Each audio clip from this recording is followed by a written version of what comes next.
First participants are starting to join in. Welcome everyone to this webinar. My name is Lavinia and I'm part of the team at Docsity. I will be moderating this webinar in partnership with KAUST University. It is my pleasure to welcome all of you tonight, and I wish to thank you for your attendance. So tonight, the webinar will be about the Biological and Environmental Sciences and Engineering division at KAUST. We will have some professors introducing their faculty and their degree. So if you are interested in the BESE division, please make sure to pop your questions in the Q&A box whenever you see something that's of interest in the presentation. Don't be shy, just ask the questions you want to ask about the degree offering, so student life, admissions, scholarships, anything related to student life, PhD, and in general studying at KAUST. So once again, for those who just joined, welcome.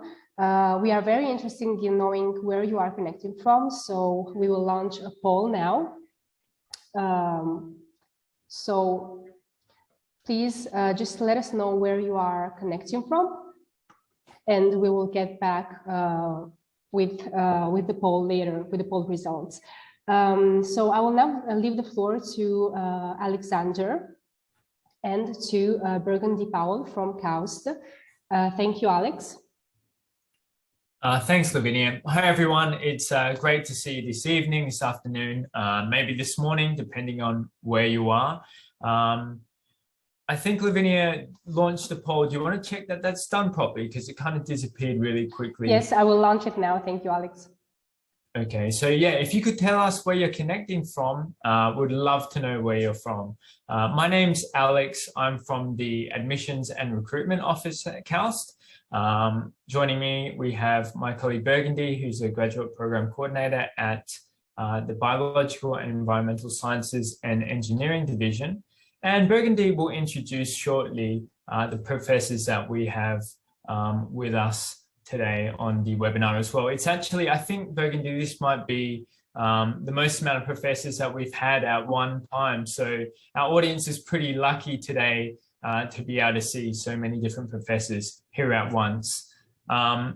Without further ado, and while you're filling that out, what I'll do is I'll pass it on to Burgundy. If you do have any Q&A throughout the session, please use the Q&A box in Zoom. And while the professors are talking, we'll do our best to answer those for you as well. We'll also have a Q&A session after each professor's presentation.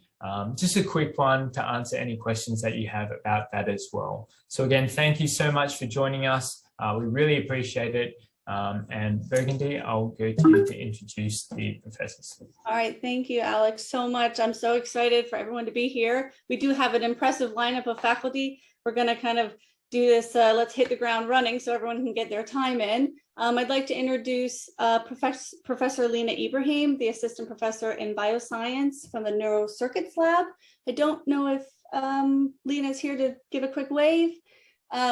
We also have Professor Alfredo de Biasio, the assistant professor in bioscience, there you go, human DNA replication and repair. We have Professor Brande Wolf, the associate professor in plant science and wheat biosecurity. And we have Professor Jesse Poland, professor of plant science and plant genetics and breeding. I think we'll do a quick introduction to KAUST from Alex, and then we'll let the professors introduce their research. Great, thanks, Burgundy. So again, this is a focus session for this particular division at KAUST. We will have other webinars coming up to give you more information and background on KAUST specifically, but I believe you all know a little bit about us. Some quick facts though, we are based along the beautiful shores of the Red Sea in Saudi Arabia, just an hour's north of Jeddah.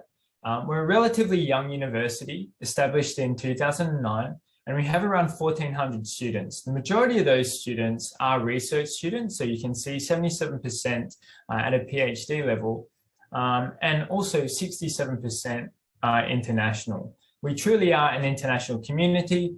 We have over 118 nationalities, and we have a really good student to faculty ratio of 7:1. Again, we're going to focus this session on the professors, but we will give you more information regarding admissions and what is required shortly. Burgundy? Thanks. So in addition to being the recruitment specialist for our division, I'm also one of the program coordinators, which means we coordinate the academic requirements for 5 programs at the university. So under our umbrella of the division is bioscience, which has cell and molecular biology, as well as bioimaging specializations. We have bioengineering, which also is has 4 specializations underneath it. I won't go into too much detail because I will send a link later in the chat that you can access our program guide, which gives all the requirements for all the degree programs, including electives and mandatory courses and things like that.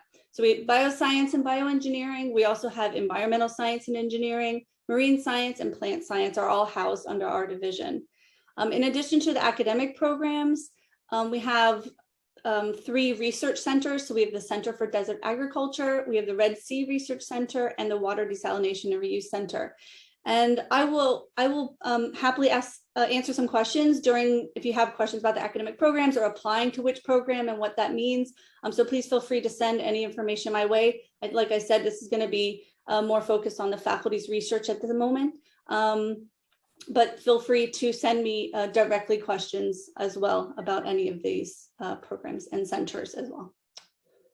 Okay, thanks, Burgundy. Yeah.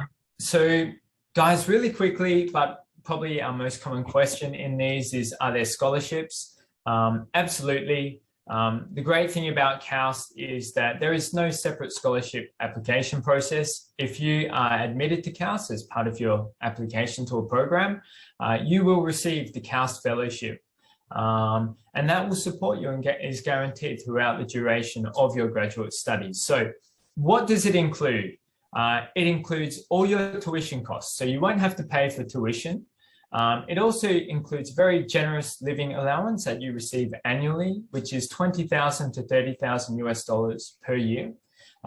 All your accommodation is covered. So you receive housing, your utilities, power, everything is included in that as well. Your medical and dental coverage, your insurance is covered. And we do have within our KAUST campus, our own KAUST Health Center. And you also get relocation support. So that's your flights out, your visa, and return flights home every year. So again, you do not need to apply for our fellowship separately. It is part of the application process. And for those who are admitted, will receive the KAUST fellowship. Last slide from us is our admissions requirements. They're pretty straightforward. You need a bachelor or master's degree in a relevant field of study. We require a statement of purpose and CV. Of course, your official university transcripts from all the institutions you attended. So if you're going for a PhD and you're in a master's, we still want to see your bachelor's transcripts. You need an average cumulative GPA of 3.5 out of 4. We do know that a lot of countries, a lot of institutions aren't using the out of 4 scale. That's okay. Just send us in your application your transcripts and what your GPA or what your score is out of in your local institution's grading system. We do need English language proficiency, which is either a TOEFL or IELTS, unless you've come from Australia, UK or Ireland, Canada, the US. There's one more, which I can't think of at the top of my head, but I'll think of it and I'll put it in the chat. We do need 3 recommendations. 4 recommendations, you just put in the recommender's name and contact details, and we'll do the rest for that. GRE is not required, but it is strongly recommended if you have one. It can help with your application. And finally, we need research experience if you're going for a PhD. Now, all this is outlined on our website, admissions.kaust.edu.sa. We also have a bot on our admissions website. It's 95% success rate for admissions questions, and it's powered by people in the back end. So if you have any further questions on that in your own time, you're more than welcome to check that out. Burgundy, I'll hand it to you to introduce our first speaker.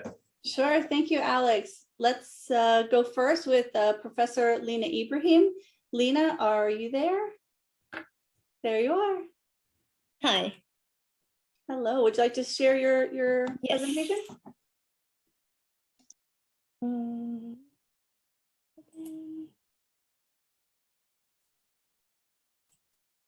Can you see my slides? Yes, we can. Thank you, Professor.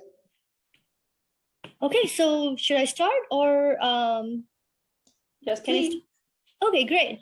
So my name is Lina Ali Ibrahim. I'm an assistant professor in the Bessie division at KAUST, and I'm a neuroscientist by training. And basically what I study is how the brain processes sensory information. So organisms use sensory inputs to uncover the structure of their surroundings and create a representation of their environment. And this helps them to interact with the world and be able to perform all these amazing behaviors. So how does the brain process all of this information? So if we look at audition, for example, sound in the form of waves, it enters the brain through the cochlea in the inner ear. These sound signals are then converted into electrical signals that the neurons of the brain can carry further along the brain hierarchy. The sound information reaches a place in the brain called the thalamus, and that is a very critical stage to extract basic features of the sound information that is present in the environment. That information is propagated further into the cortex, where perception is thought to occur. That again is propagated further to the higher order brain processing centers, where then this sound information is utilized by the brain in order to react to that sound. So to have an appropriate behavior or a certain kind of motor output. However, these higher cortical centers, they also can modulate your sound perception that occurs at early stages of sound processing. And so it's very interesting to understand how is it that our brain can learn how to decide to react to these environmental perturbations or environmental signals that we are constantly bombarded with.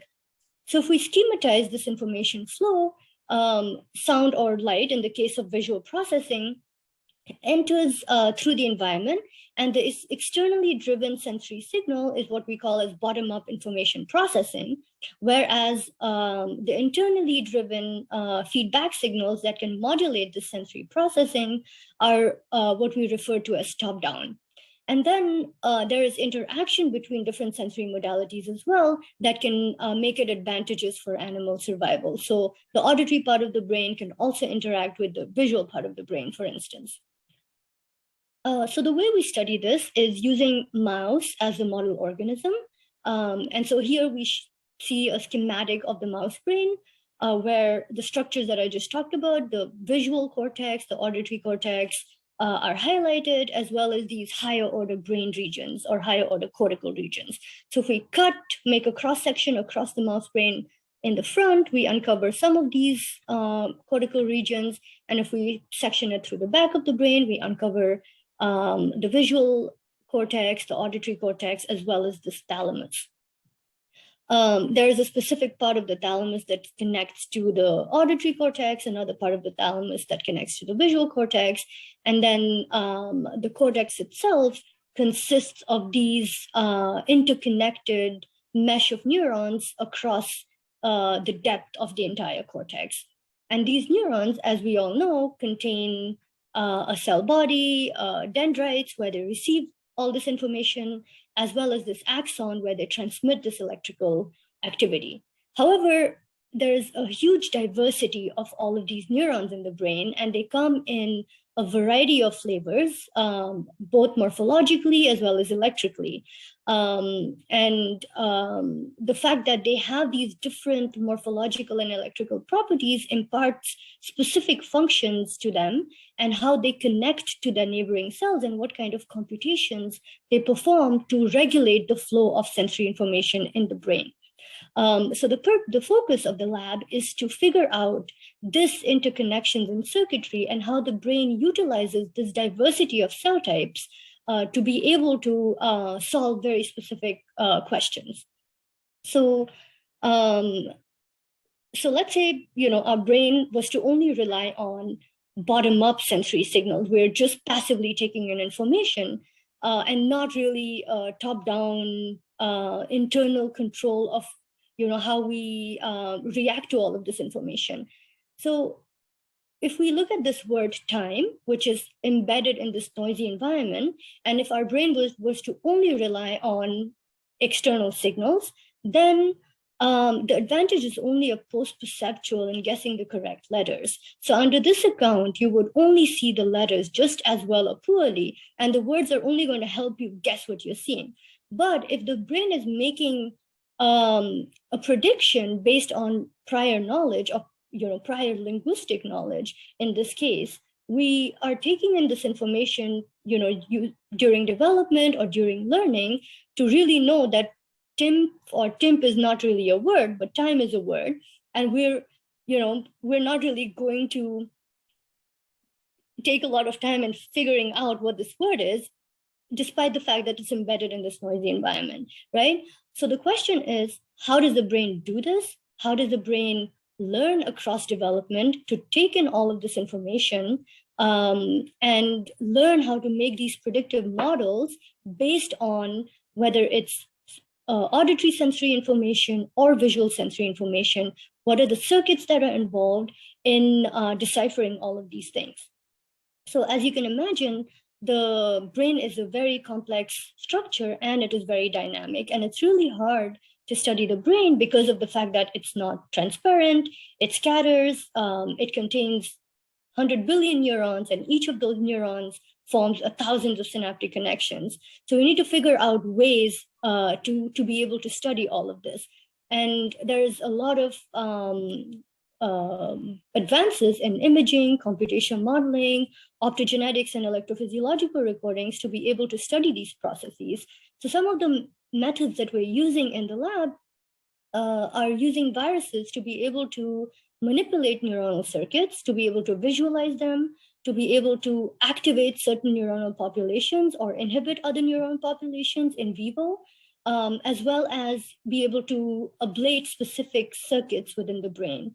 And then to monitor neuronal activity, we use electrophysiology, which is basically being able to record the electrical signals that these neurons are propagating, as well as 2-photon calcium imaging. So to monitor, we use imaging. So this is an example of what that looks like. Each of these circles is a neuron, and each of these flashes are activity of neurons that we are visualizing in vivo. And using optogenetics, which is a genetic way of manipulating neuronal circuits, we're able to shine light on specific cells to be able to activate them or inhibit them. And we use that using AAV viruses that we can express in certain parts of the brain, or we can express it systemically, depending on our needs at specific times. And those transgenes that those AAV viruses carry can be used for many different things, either to express reporters or effectors, like I mentioned, be able to assess connectivity between different parts of the brain, or manipulate different parts of the brain as well. And so we're also recently using the CRISPR-Cas9 system to introduce certain kinds of mutations in specific types of neurons in specific parts of the brain. Since we're doing all of this in vivo and we need to figure out how the brains are dynamic at any given time, we use 2-photon microscopy, so that we are able to go deep into the neuronal tissue and be able to image the activity of those neurons. And this is a basic schematic of how that happens. We just stick the mouse under a 2-photon microscope and show the mouse visual or auditory stimuli while the mice are performing some kind of behaviors. So the questions that we really want to address in the lab is, how does the brain learn how to make a representation of the world across development, and how this process is disrupted in neurodevelopmental disorders. And so if there is a disruption in either the bottom-up or the top-down pathway, it can lead to either autism or schizophrenia-like phenotypes. So if you're interested in any of those questions, consider applying to the Neurocircuits and Development Lab, and we have grad student and postdoc positions available. And that's it. Thank you. Thank you so much, Professor Ibrahim. We'd like to ask anybody if there's any questions you'd like to ask. You can put them in the chat. You can ask now. You can raise your hand. Absolutely. Thank you, Burgundy. If any of the participants want to ask questions, please do. So anything related or addressed to what Professor Ibrahim just presented would be greatly appreciated. And also, if you have any other questions, make the most out of this time. It is limited, but we are here for you and we are gladly taking questions. So thank you very much. Thank you, Burgundy. Yes, Professor, I was wondering, and I'll probably ask this to everybody, what's the background of the students that would potentially join your lab? Like what's the best kind of that you would see? So my lab specifically, we utilize both molecular biology as well as electrophysiology or more neuroscience specific backgrounds. So if the students have only a molecular biology background or a biochemistry background, that's absolutely fine. And then they can be trained in neuroscience specific techniques. However, if they've had experience in a neuroscience lab, then that's even better, and they can get started right away. So it's pretty much open. And also because we're also going to be making computational models after we get all of those data, so somebody with a computational background or even an optics or physics background to be able to apply all those tools to understand how the brain works, that is also absolutely acceptable. Yeah, so pretty much most backgrounds in biology are, as long as they're motivated and really curious about how the brain works, I think that's more than enough. Okay. Yeah. Thank you, Burgundy. So I don't know if you want to go with this, but we actually have a question. Burgundy, would you like to read it out or can Sure. Yeah, sure. So, Professor, given what you study, does the brain can it only be studied when someone is alive? Is the question. I guess it depends on what you're trying to address. If you're trying to look at how the brain is taking in information in real time and reacting to that information, then you of course want the animal or person to be alive to be able to do those experiments. However, there's also an anatomical aspect to what we study or a structural aspect to what we study. And so for that, we fix the mouse brain and then use histological techniques or high resolution structural imaging to be able to look at how how the neurons are forming connections, figuring out the number of those connections or the specificity by which they form these connections. And so it just depends on, and every project, has all these multiple aspects to them. Okay, thank you. There's another question, but I think it's something I can answer in the chat because it's more of an administrative question. So I will leave that there. If there's any other questions, please let us know. Otherwise, I think we'll move on to the next professor. Professor Ibrahim, thank you so much for taking the time. My pleasure. Okay, so I think we'll move on. I think we'll move to Professor Brande Wolf with wheat biosecurity.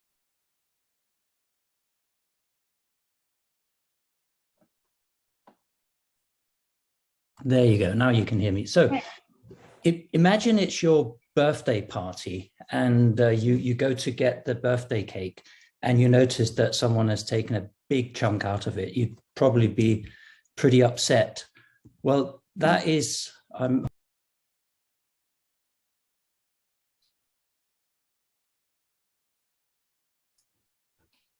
Professor, I think it's been muted. Would you mind unmuting it again? okay. Sorry, so that's the reality that farmers, they face every day around the world. Pests and pathogens, they consume about 20 to 30, sometimes 40% of the crop before it's even harvested. An example of this is seen here. This is a farmer from Bangladesh who's in his wheat field. This was in 2016 when a very devastating disease called wheat blast suddenly appeared. Until then, it had been only found in Brazil and other countries in South America, and it probably came in on a consignment of contaminated grain.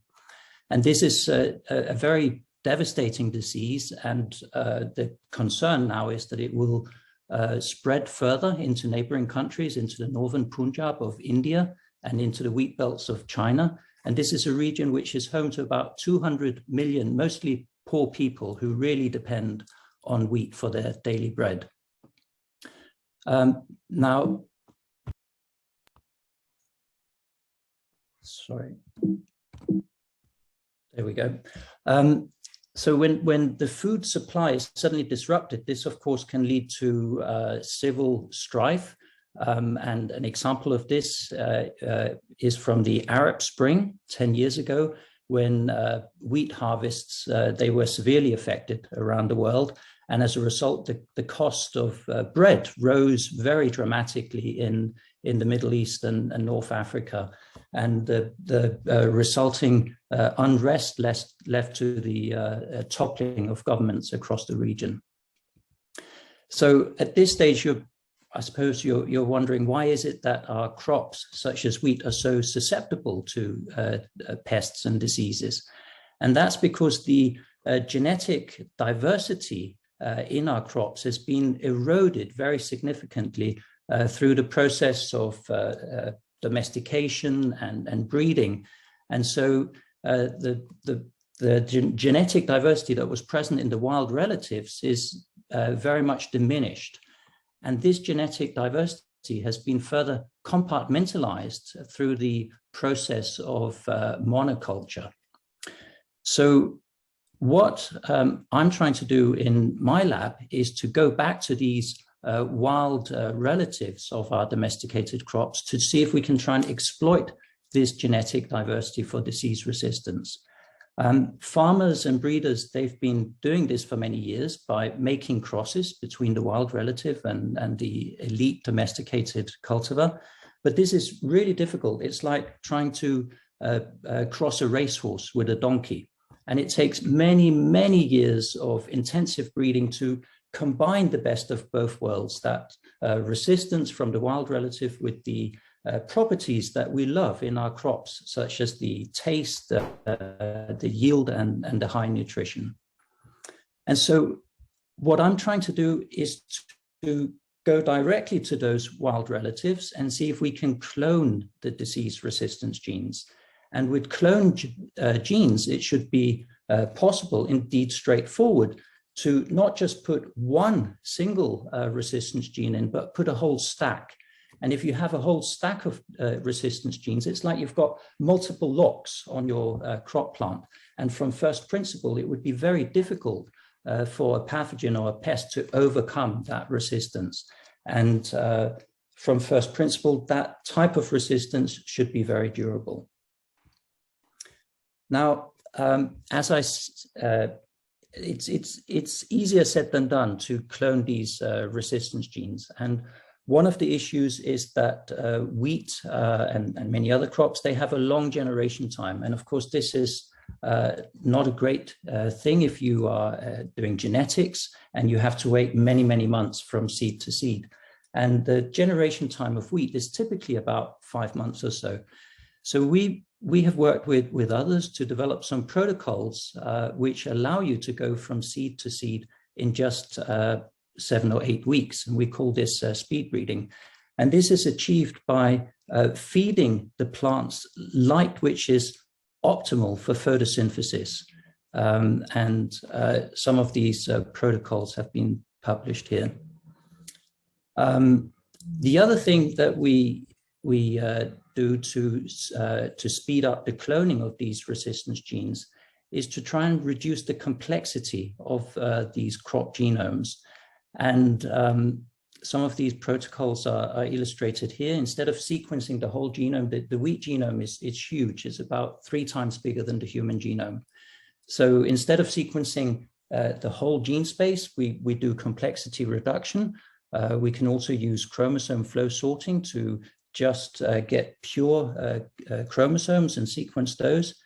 And then we apply this sequencing to genetically structured populations to derive associations between disease resistance and gene sequences, and then clone the genes.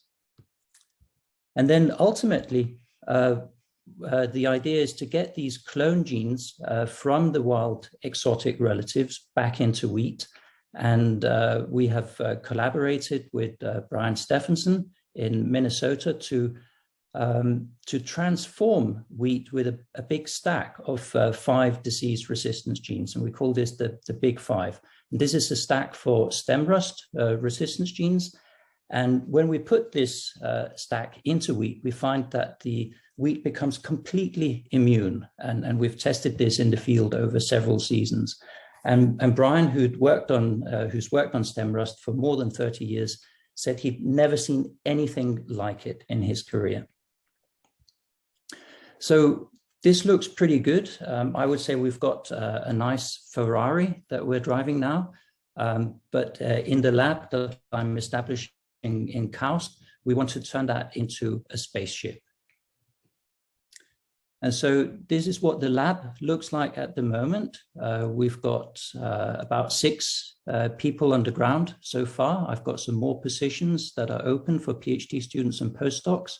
As you can see, we're a very international lab, which is one of the great things about science, the meeting people from all over the world.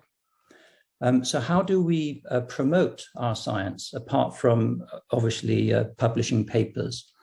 Well, we travel around and we give lots of talks at conferences and congresses, and these are some of the meetings that former PhD students and postdocs have attended over the years and where they've presented their work. Of course, travel has been a bit curtailed over the last year and a half because of COVID. So we've given very many online seminars, and we have posted some of these seminars on YouTube to really maximize the impact of our science and the number of people that we can reach. And then we also use social media to promote our science and maximize the impact. And these are some of the tweets that we've had recently to promote our science. And we also tweet about other people's science. And finally, these are some of the awards that postdocs and PhD students in my lab have received over the years. And so I think that's the last slide. Yes, so I'll stop there.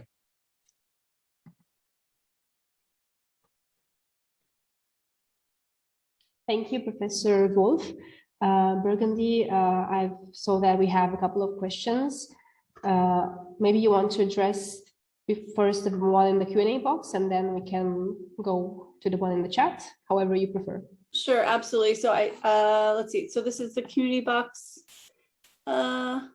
So I think the one in the community box is something I can answer on the side because it's not specific, but there's one in the chat that's specific. Professor Wolf, they say these genetic changes can lead to sterility of the seeds.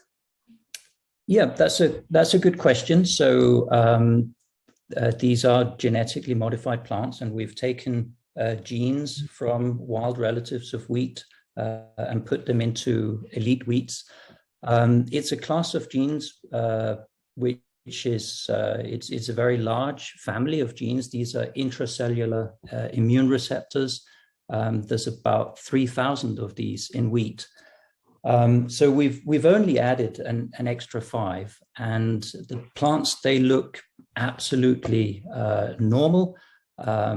They look fine in the field, and we've looked at them very, very carefully under glasshouse conditions and measured the seed set, the flowering time, the biomass, et cetera, and we can't discern any significant differences. Okay, thank you. Yeah, are there any other questions we'd like to Yes, so I'm seeing the raised hand. Please, if you have any questions, just make sure to write them in the Q&A box or in the chat if you prefer. And we will try to answer them all. Thank you very much. Professor Wolf, I'll ask you the same question. What's the best background or what's the best experience someone could have, you know, if they want to join your lab? Well, genetics, we use a lot of genetics. We use a lot of molecular biology. We also use bioinformatics a lot. So we generate loads of sequence data. So someone with a background in bioinformatics or computer sciences. One of the recent postdocs that I had in my team, he had done a PhD in mathematics and came to the lab with no prior experience in biology or genetics, but he did absolutely amazing things. He's the first author on one of the Nature Biotech papers that we recently published.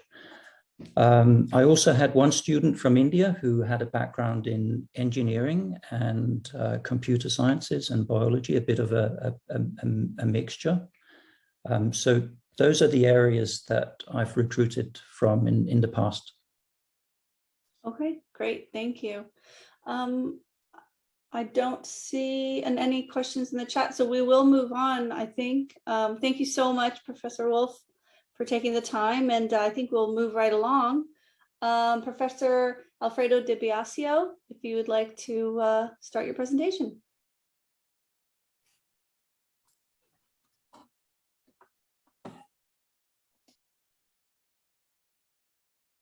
Hello, can you hear me? Yes, Professor, thank you. Hello, I'm Alfredo Di Biasio. I'm an assistant professor in the BEST division at KAUST, and my research is focused on the structural biology of human DNA replication and repair. So every time a cell divides, it needs to replicate its DNA so that the daughter cell can inherit identical copies. This process is carried out by an ensemble of proteins called the Replisome, and is a very accurate and coordinated process. In this animation, I show a prokaryotic bacterial replisome working at the replication fork. So you can see the proteins that are involved in this process. So there is an enzyme called helicase that separates the two parental strands. The leading strand is synthesized continuously by another enzyme called polymerase, DNA polymerase. The lagging strand is synthesized discontinuously in short Okazaki fragments. Other proteins are involved in this process. DNA sliding clamp that tethers the polymerase to the DNA template, and a primase that primes the lagging strand for synthesis of the Okazaki fragments, and then a clamp loader that loads the clamp onto the DNA, and so on. So this is a very, as you can see, although it's just a prokaryotic system, it's already very complex and it needs a very high coordination. The human replisome is even more complex. It involves more proteins, and the human replisome is the focus of my research. In particular, I'm interested in how the lagging strand is replicated. So I focused on the DNA polymerase that replicates the lagging strand, and it's aided by the so-called DNA sliding clamp pCNA that functions as a tether to the DNA so that the polymerase doesn't fall off. So the DNA polymerases function in all domains of life in a similar manner. What they do, they insert nucleotides opposite to the template strand in order to replicate that strand. So the three-dimensional structure of the DNA polymerase that replicates ligand strand polymerase delta has been solved in the past. However, the full enzyme is composed of many different subunits. So it's not just one catalytic domain. It's a complex ensemble of different polypeptides, and these are dynamic. So they can move around. Because of these characteristics, these targets have been very difficult to study by classical biophysical techniques such as X-ray crystallography or NMR. However, recently a new technique has emerged called Cryo electron microscopy, which is a special type of microscopy. And instead of using light as a normal optical microscopy, it uses high power electrons. And these microscopes, electron microscopes, are able to generate images that then are processed and can lead to the determination of the three-dimensional structure of a single molecule, of a single enzyme. So a cryo electron microscope is a huge machine, about 3 meters tall, very expensive, which we use in our studies. So a typical experiment that we do in the lab is to produce the enzyme recombinantly in using, for instance, insect cells or bacterial cells. We purify the enzyme expressed in these cells, and then we subject the purified enzyme to the microscope. My PhD student has been working on this project, and Claudia Lenzi managed to determine the structure of human polymerase delta using cryo-EM. So a typical workflow for the cryo-EM experiment is to acquire thousands of images of the protein sample that was previously frozen. That's why it's called cryo-EM. Then these images are processed through a computer cluster, and two-dimensional projections of the proteins in different orientations are then combined through specific softwares to reconstruct the three-dimensional structure of the protein. And this is the cryo-electron microscopy map of the polymerase delta holoenzyme and the molecular model underneath that we determined at near atomic resolution. So the structure that we determined allowed us to pinpoint all the different molecular details of the enzyme and its sliding clamp and the DNA, how these interact, how they hold together, and so on. And thanks to this information, we can now understand how the enzyme is tethered to the DNA during its function when it replicates DNA. And this is very important to understand the whole process. So a key advantage to study structural biology at KAUST is that you would be allowed to use top-class instrumentation, cryo-EM microscopes that are very expensive, and you will be able to use them on a daily basis. So there is plenty of machine time for data collection. This is very important. It's the bottleneck for generating results, because you need to test many different conditions of your protein sample in order to get the best images and to get the best structure. Then here you can collaborate with other KAUST biochemists. We have a very very good collaboration with Professor Hamdan, for instance, here at KAUST.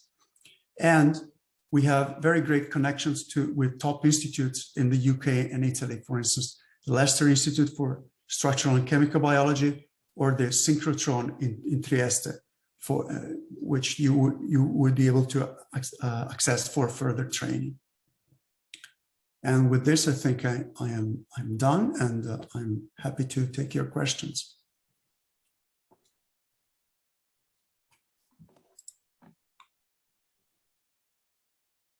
Thank you, Professor De Biasio. For the moment, we don't see any questions actually, but I encourage participants to fire away and write their questions in the Q&A box or in the chat.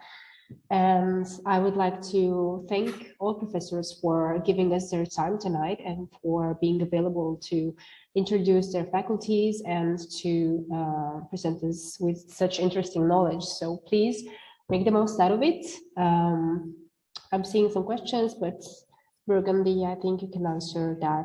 Sure. This is kind of general, kind of specific. Just as how can I contact potential supervisors, for example, Professor De Biasio, how would you guys suggest is the best way to get to reach out to you? Email is probably the best way to get in contact at the beginning, but then, you know, meetings online can be set up. Okay, there's another question. So one of the participants says, is there any relation between cancer and your studies?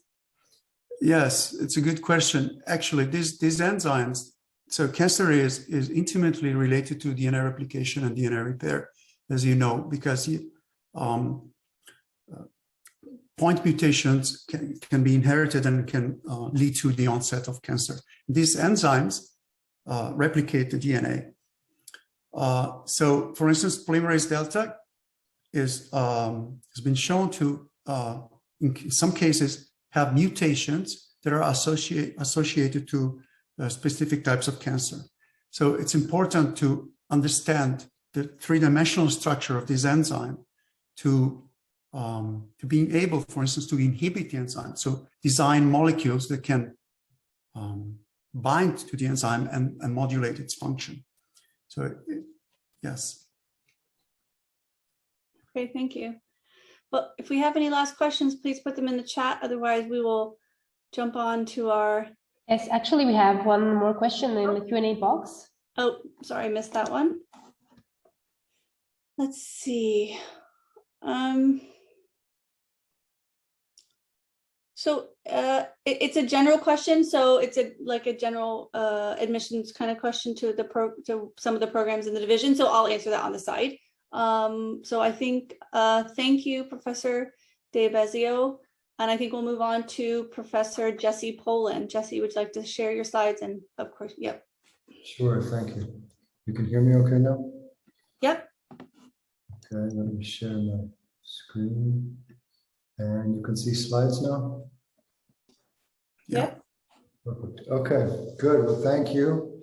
Welcome, everyone. Good evening or good morning, depending on where you're joining from in the world. And so I'm a new faculty here. I joined just a few months ago at KAUST. And so my group really focuses on plant breeding and genetics. And so, and we also try to think about this in a really global context and look at the really big pictures and questions that are facing agriculture. So if we look at agriculture, and then we'll talk about putting this in the context of plant breeding and genetics, there's basically half of all of our habitable land is being used for agriculture production right now, and we continually are losing that amount of land. So it's this constant question of increasing populations, land being a finite resource, and trying to do more and be more productive with less land. And so agriculture is also here using about 70% of the available water that's available for us on the planet. So we have this huge crux facing climate change of how can we get better crops that are able to withstand this and able to withstand these resource shortages. And so this is kind of the big focus and concept of where my group is focused. So in the world of plant breeding, we have this fundamental question of how can we make better crops? How can we make the crops that we have, the food that we eat, how can we make them more productive? How can we make them more nutritious? How can, as Professor Brande pointed out, how can we make them more resilient to pests and diseases? And so if you look at this in a historical context, this has happened over the last few millennia. And so you may or may not realize that all of our current crop species were actually domesticated from wild relatives, related species that in many ways don't look anything like our current crops. And so one great example is teosinte from Central America, being this wild species with little bitty ears of grain on it, over a few thousands of years has been progressively selected by early farmers to have better characteristics. You see this, it's standing nice and tall, has really large grain ears of corn on this. And so this, in essence, is the process of plant breeding. Having progeny from a population, identifying the very best ones and selecting them and continuing this in the next cycle. And so the question then, though, is this took a few thousand years. And so we think a lot about now, how can we make better crops using this process of plant breeding, where we start out with making crosses between diverse parents that have favorable traits that we might want to combine together, and then going through this long evaluation process of selecting things that have improved disease resistance, they have improved yield, they have improved quality.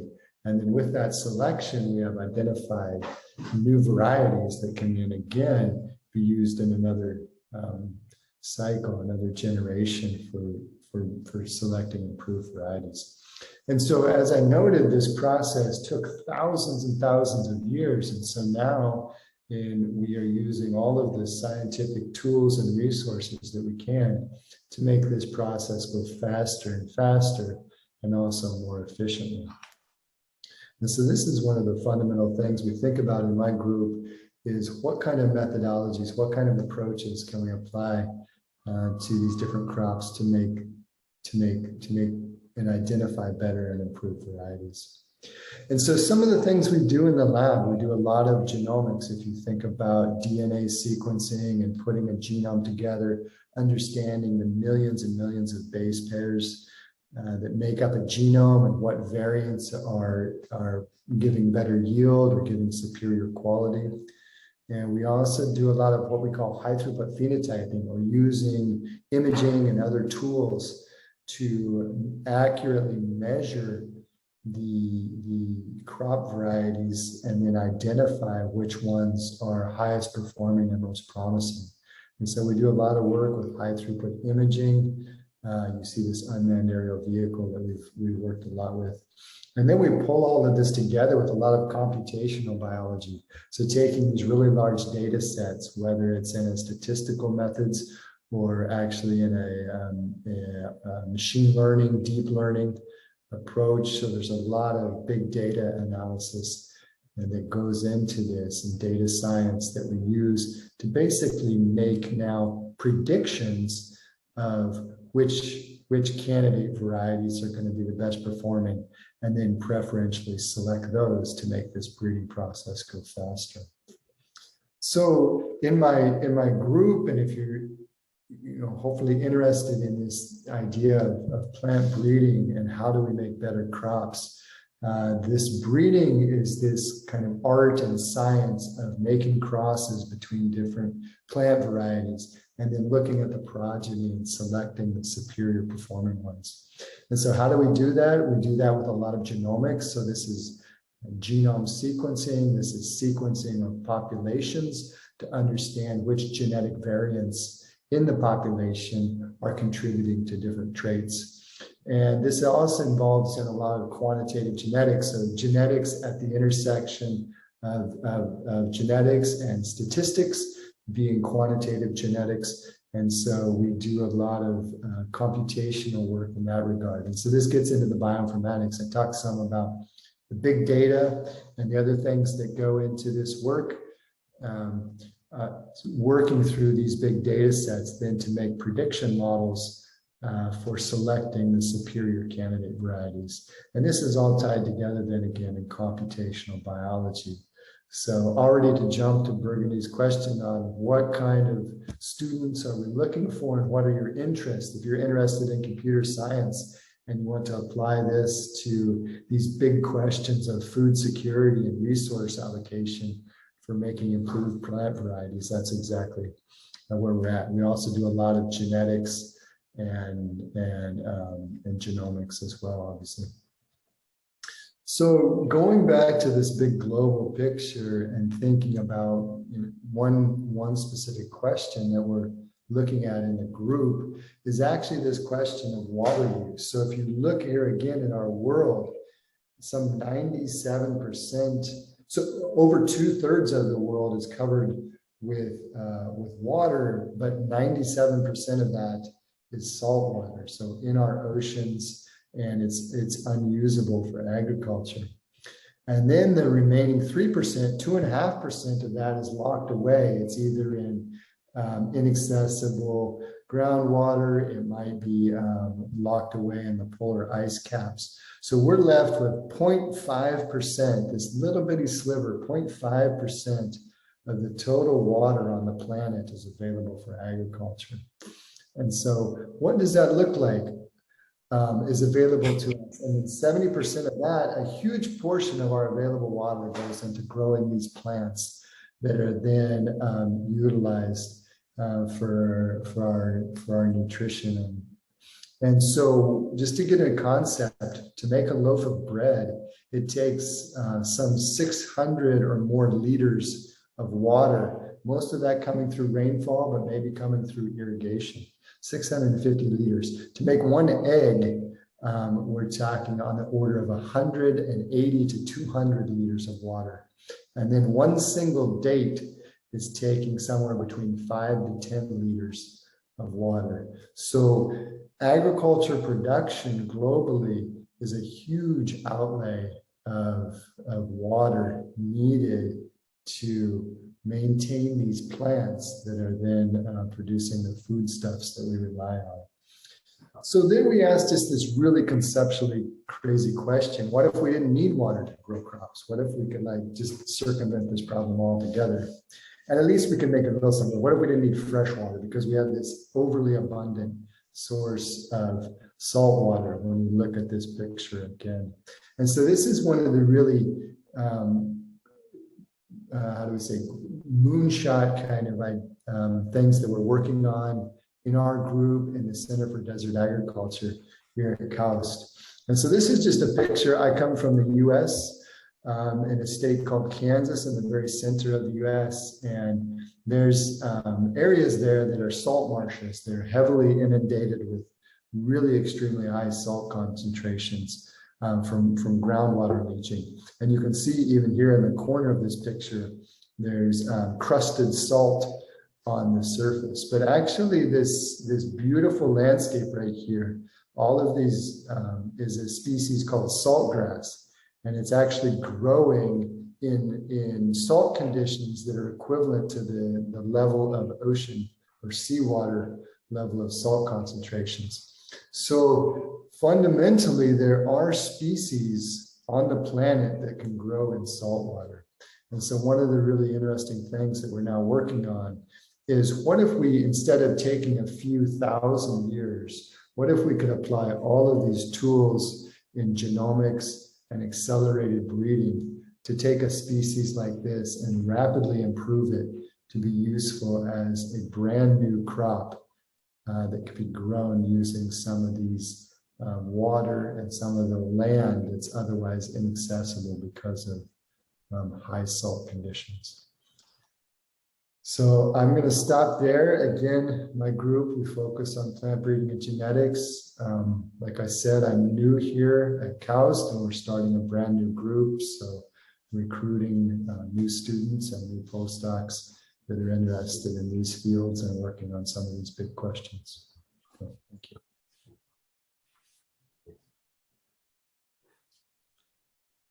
Thank you, Professor Poland. We have a question in the Q&A box, but perhaps Burgundy, you want to answer that. In the meantime, I would just like to, while we are waiting for some more questions, I would like to thank all the professors for being here with us tonight and for taking the time to answer questions, and most of all for the very interesting presentations. So thank you very much, Professor Ibrahim, Professor Wolf, Professor Poland, and Professor De Biasio. Thank you also, Alexander and Burgundy, for being here with us tonight. And I would like to remind all participants that you will get a recording with this webinar. So if you missed any important information, anything that might be of interest for you, you will get that in the recording. So no worries. So Burgundy, I will leave the floor to you now. Sure, I will answer that question in a minute. It's a general question for marine science as well, and admissions anyway. So I don't see, and unless I'm missing one, I don't see another question. Jesse, you took my question away on what students you're interested in terms of background, but that's fine. So I think we're done. I want to thank you guys so much. Everything was really fascinating, even for me, who's not a scientist. And thank you guys for hanging around and sharing your time with us.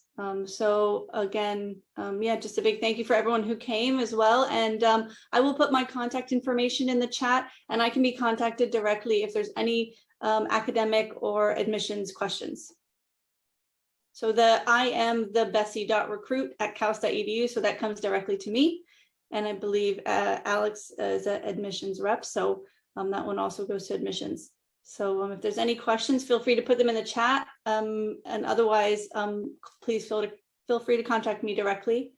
Yeah, and thank you for coming. Thank you. Thank you, professors. Thank you very much. Thank you, professors. Thank you, Burgundy. Thank you, Alexander. If we have any questions, now would be the time to ask them. Thank you, everyone, again for joining in. I will just share briefly with you the poll results.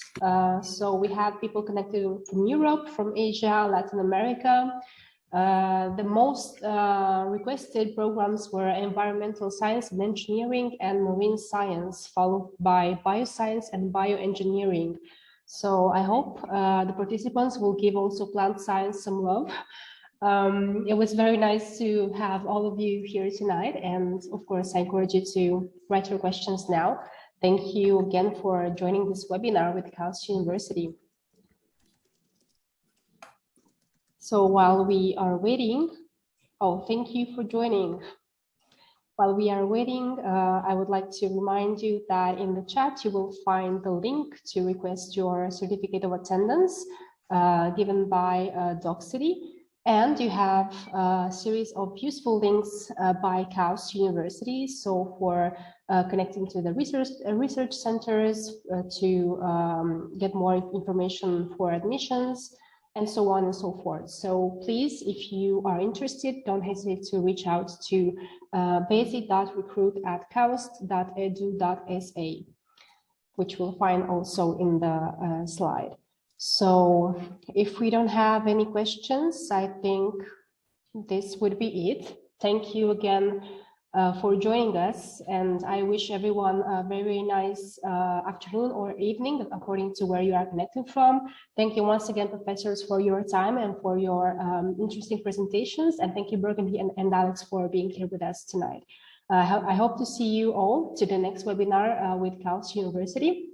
And for this webinar, that will be all. Thank you very much. It was my pleasure to host this event. Thank you. Thank you very much. Bye.